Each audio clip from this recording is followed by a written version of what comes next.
तुम अपना तकिया थोड़ा सा दूर कर लो, मेरे यहाँ पानी टपक रहा है। मेरे बराबर में भी पानी टपक रहा है, चारों तरफ पानी टपक रहा है। चलो एक काम करते हैं, माँ जी तो सो गई हैं, हम जहाँ पानी टपक रहा है वहाँ पर बर्तन लगा देते हैं।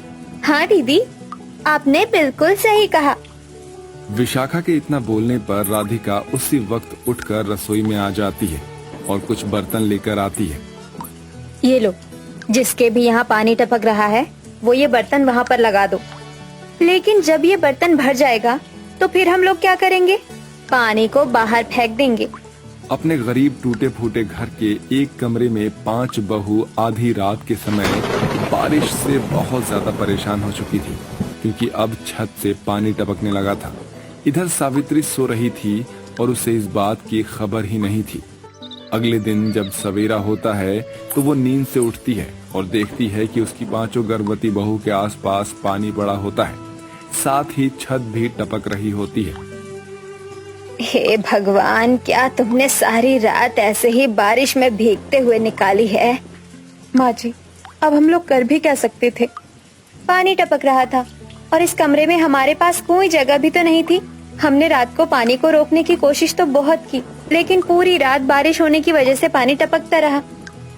हे भगवान, मेरी 5 बहू को कैसे कैसे दिन देखने पड़ रहे हैं। मुझे तो यकीन ही नहीं हो रहा, मेरे रहते तुम्हें पूरी रात पानी में भीगते रहना पड़ा। मुझे माफ कर दो। अरे नहीं नहीं माँ जी, आप माफी क्यों मांग रही हो? आपको माफी मांगने की कोई जरूरत नहीं है। ये तो किस्मत की बात है, शायद भगवान ने हमारे नसीब में ऐसे ही दिन लिखे हैं। सुमन इतना कहते हुए उदास हो जाती है और इसके बाद वो 5 घर में पड़े हुए पानी को साफ करने के लिए उठती है। अरे नहीं नहीं, तुम 5 यहाँ पर बैठ जाओ, मैं अपने आप सारा पानी साफ कर लूंगी और फिर तुम्हारे लिए खाना भी तो बनाना है मुझे। अरे माँ जी, आप इतना काम कैसे करोगी? और जब से हम गर्भवती हुए हैं आपने तो हमें किसी काम को हाथ ही नहीं लगाने दिया। हम गर्भवती हैं तो क्या हुआ माँ जी, हम घर के काम कर सकते हैं। आप बाहर भी काम करती हो और फिर घर का भी काम करती हो। तुम भी तो मेरी बेटी जैसी ही हो। अगर तुम्हारी जगह मेरी बेटी होती तो मैं उसे एक काम को हाथ नहीं लगाने देती। और मैं एक औरत हूँ और इतना तो समझती हूँ कि जब एक गर्भवती औरत अपने इन दिनों से गुजर रही होती है तो उसे कितनी परेशानी होती है।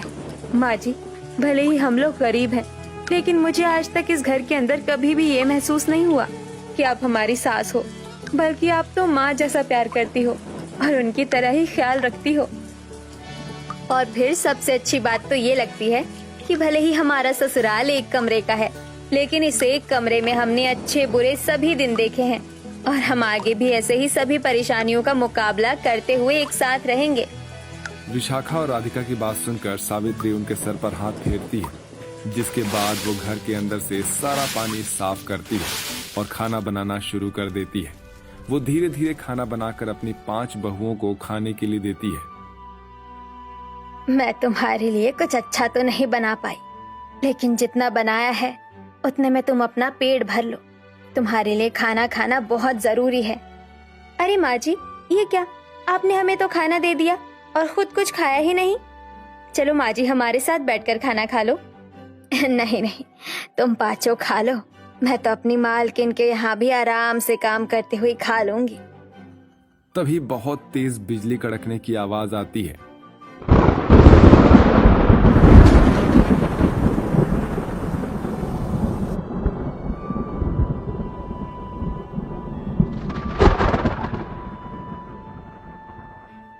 हे भगवान, लगता है बरसात दोबारा से शुरू होने वाली है।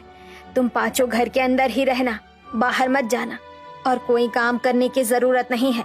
पानी टपकता है तो टपकने देना, जहाँ पानी ना टपक रहा हो वहाँ खाट पर आराम से बैठी रहना। मैं काम करके बस थोड़ी ही देर में वापस आ जाऊंगी। सावित्री इतना कहकर अपनी मालकिन के घर जाने के लिए निकल जाती है, लेकिन रास्ते में ही बारिश शुरू हो जाती है, जिसकी वजह से उसे भीगते हुए अपनी मालकिन के घर पहुंचना पड़ता है। वो थोड़ी देर से पहुंचती है।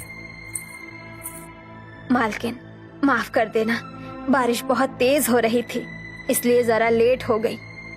कई महीनों से देख रही हूँ तू लेट ही आ रही है। अगर ऐसे ही चलता रहा तो तू अपने लिए कहीं और ठिकाना देख लेना। अरे नहीं मालकिन, ऐसा मत कहो। आप तो जानती ही हो, आपके सहारे ही हमारा घर चल रहा है। मेरे तो 5 बेटे शहर जब से गए हैं तब से वो वापस ही नहीं आए हैं और ना ही हमारे लिए पैसे भिजवाए हैं। बस मेरी कमाने से ही मेरी 5 बहू का पेट भर रहा है। अगर तुझे अपनी बहू की इतनी ही चिंता है तो तू समय पर क्यों नहीं आती है? अगर दोबारा तू समय पर नहीं आई तो मुझसे बुरा कोई नहीं होगा, याद रखना इस बात का। मालकिन इतना कहकर गुस्से में चली जाती है। इसके बाद बेचारी सावित्री परेशान होकर काम करने लगती है। काम करने के बाद अपनी मालकिन से कुछ पैसे एडवांस मांगती है। मालकिन, कुछ पैसे दे दो, मुझे अपनी 5 बहू के लिए खाने का सामान खरीदना है। हर बार तेरा यही ड्रामा होता है, तुझे हर हफ्ते पैसे चाहिए होते हैं। इस बार तुझे महीने के दिन ही पैसे मिलेंगे। सावित्री अपनी मालकिन के आगे हाथ जोड़ती है। नहीं मालकिन, ऐसा मत करो। यह हफ्ता, ये 15 दिन मैं कैसे गुजारूंगी? कभी भी कुछ भी परेशानी हो सकती है। मेरी 5 बहू गर्भवती है।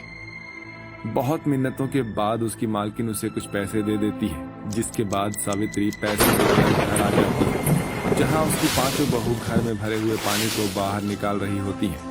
तभी उसकी सबसे छोटी बहू के पेट में दर्द शुरू हो जाता है। माँ जी, मुझे बहुत दर्द हो रहा है। राधिका की हालत सावित्री से देखी नहीं जाती। हे भगवान, अब मैं क्या करूं? चारों तरफ बारिश हो रही है और पानी भी भरा हुआ है। मेरी बहू की तो हालत और ज्यादा खराब हो रही है। उसे अस्पताल कैसे लेकर जाऊंगी? सावित्री बहुत ज्यादा परेशान हो जाती है। वो नजर घुमाकर यहाँ से वहाँ देखती है, लेकिन उसे कुछ भी समझ नहीं आता। बारिश के पानी से सभी परेशान हो चुके थे। तभी वहाँ से एक ऑटो वाला अपने परिवार को लेकर जा रहा होता है। रुको भाई साहब, रुको, मेरी मदद करो। यहाँ कोई साधन नहीं है। मेरी बहू को लेबर पेन हो रहा है, वो गर्भवती है। उसे हॉस्पिटल ले जाने में मेरी मदद करो। देखो बहन, बारिश का पानी हर जगह भरा हुआ है। कहाँ पर कैसे मेरा ऑटो रुक जाए पता नहीं है। वैसे भी मुझे लग रहा है कि जैसे इंजन में पानी भरने वाला है। लेकिन एक काम करो, फिर भी तुम अपनी बहू को लेकर बैठ जाओ ऑटो। मुझसे जितना बन पड़ेगा तुम्हारी मदद जरूर करूंगा। आपका बहुत बहुत उपकार होगा भाई साहब। ऐसा बोलकर सावित्री अपनी बहू को लेकर ऑटो में बैठ जाती है। इधर उसकी चारों बहू उससे कहती है, माँ जी, आप राधिका को हॉस्पिटल लेकर जाओ। हम किसी तरह हॉस्पिटल पहुँचते हैं। ठीक है बहू, जरा ध्यान से आना। सावित्री ऑटो में बैठकर हॉस्पिटल निकल जाती है, जहां वो हॉस्पिटल पहुंचकर हड़बड़ाते हुए डॉक्टर से कहती है, डॉक्टर साहब, मेरी बहू की हालत बिगड़ रही है। जरा देखिए ना उसे क्या हो रहा है। तभी सावित्री की चारों बहुएं भी हॉस्पिटल पहुंच जाती है। माँ जी, हौसला रखिए, कुछ नहीं होगा। अब डॉक्टर साहब अपने आप देख लेंगे। हाँ, मैं अभी देखता हूँ। नर्स, पेशेंट को ओपीडी में ले चलो। डॉक्टर नर्स के साथ राधिका को ओपीडी में ले जाने वाले होते हैं कि तभी बाकी की चारों बहुओं को भी लेबर पेन शुरू हो जाता है, जिसके बाद और नर्स आती हैं और उन्हें साथ के साथ ले जाती हैं। अब एक साथ सावित्री की 5 बहुओं को बरसात में 5 बच्चे होते हैं। डरने की बात नहीं है, आपकी 5 बहुओं को 5 स्वस्थ बच्चे हुए हैं। भगवान ने आपके ऊपर बहुत अच्छी कृपा की है। इतना कहकर डॉक्टर वहां से चले जाते हैं और सावित्री अपनी बहू से मिलने उनके पास जाती है। अपने पोते पोतियों को देखकर सावित्री बहुत ज्यादा खुश होती है। जैसे ही बारिश रुकती है, सावित्री अपनी 5 बहुओं को अपने घर उनके बच्चों के साथ ले आती है। लेकिन एक कमरे की ससुराल में 5 बहू टपकती छत में अपने बच्चों को लेकर बैठी रह जाती हैं। एक कमरे के ससुराल में मैंने अपनी जिंदगी बिता ली, लेकिन अपने बच्चों को कैसे बताने दूं? जो दुख मैंने देखे हैं वो मैं अपने बच्चों को देखने नहीं देना चाहती हूँ। आखिर कब तक एक कमरे में ये परेशानी देखनी पड़ेगी? इस कमरे में तो बिल्कुल भी जगह नहीं बची। ऊपर से 5 बच्चों की रोने की आवाज किसी एक बच्चे को भी सोने नहीं दे रही।